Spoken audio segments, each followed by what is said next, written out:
कहानी का शीर्षक है बारिश में जलती मोमबत्ती। एक तंग गली में जहां बारिश को शायद हर टूटे फूटे पत्थर का नाम पता था, मोमबत्तियों की एक छोटी सी दुकान थी। यह दुकान मिस्टर एडविन मार्श की थी, जो एक बुजुर्ग विधुर थे। उम्र के साथ उनकी पीठ तो झुक गई थी, लेकिन उनकी दयालुता में कोई कमी नहीं आई थी। हर शाम वे अपनी धूल भरी खिड़की में एक मोमबत्ती जलाते थे और कहते थे कि सबसे छोटी रोशनी को भी देखे जाने का मौका मिलना चाहिए। ज़्यादातर लोग बिना देखे ही तेज़ी से गुजर जाते थे।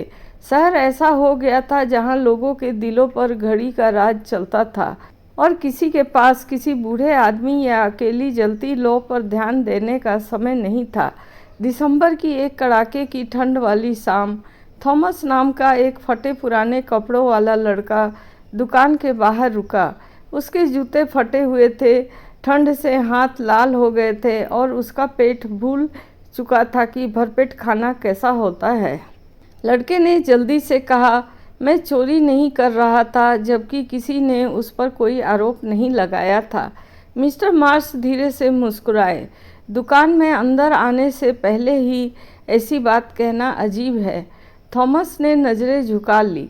मैं तो बस आपकी मोमबत्ती की गर्मी से खुद को गर्म कर रहा हूँ, बूढ़े आदमी ने कहा। तो अंदर आ जाओ।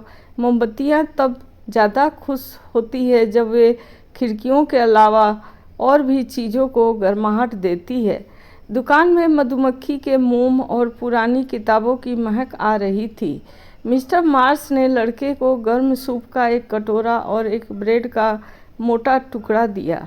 थॉमस ने बड़ी बेताबी और विनम्रता के साथ खाना खाया, जो सिर्फ वही लोग जानते हैं जो लंबे समय से भूखे रहे हों। जैसे जैसे हफ्ते गुजरे, लड़का हर शाम आने लगा। खाने के बदले वह फर्श पर झाड़ू लगाता, लालटेन साफ करता और मिस्टर मार्श की ईमानदारी, सब्र और उम्मीद की बातें सुनता। बूढ़ा आदमी अक्सर कहता, मोमबत्ती कभी शिकायत नहीं करती कि वह छोटी है, वह बस जलती रहती है।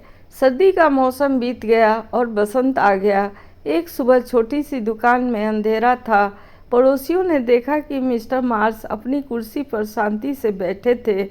उनके हाथ जुड़े हुए थे, मानो वे ग्राहकों के बीच बस थोड़ी देर के लिए रुके हों। थॉमस इतना रोया जितना किसी ने सोचा भी नहीं था। शहर के लोगों को लगा कि मोमबत्ती की दुकान बंद हो जाएगी, लेकिन एक हफ्ते बाद उसका दरवाज़ा फिर खुला। थॉमस, जिसने साफ सुथरा एप्रन पहना हुआ था, जो उसके लिए काफ़ी बड़ा था, काउंटर के पीछे खड़ा था। उसने एक मोमबत्ती जलाई और उसे खिड़की में रख दिया। साल गुजरते गए, वह लड़का एक सम्मानित व्यापारी बन गया, लेकिन दौलत के बावजूद वह कभी भूख का एहसास या किसी अजनबी की अचानक दिखाई गई दयालुता का सुकून नहीं भूला। हर क्रिसमस की पूर्व संध्या पर वह उन घरों के दरवाज़ों पर खाने की टोकरियां रख आता था जहां गरीबी ने डेरा जमाया हुआ था, और कभी अपना नाम नहीं बताता था। जब बच्चे पूछते कि खिड़की पर वह पुरानी मोमबत्ती क्यों जलती रहती है, तो वह मुस्कुरा देता था, यह उस आदमी की है जिसने मुझे सिखाया कि उदारता ही वह सबसे तेज़ रोशनी है जिसे कोई इंसान अपने पीछे छोड़ सकता है। वह मोमबत्ती आकार में कभी खास नहीं थी, ना तो उसने शहर को चकाचौंध किया और ना ही अमीरों की शानदार लैंपों से ज़्यादा तेज़ रोशनी दी। फिर भी जो लोग कभी अंधेरे में थे, वे अक्सर कहते थे कि उसकी शांत रोशनी उन्हें ठीक उसी समय मिली जब उन्हें उसकी सबसे ज़्यादा ज़रूरत थी।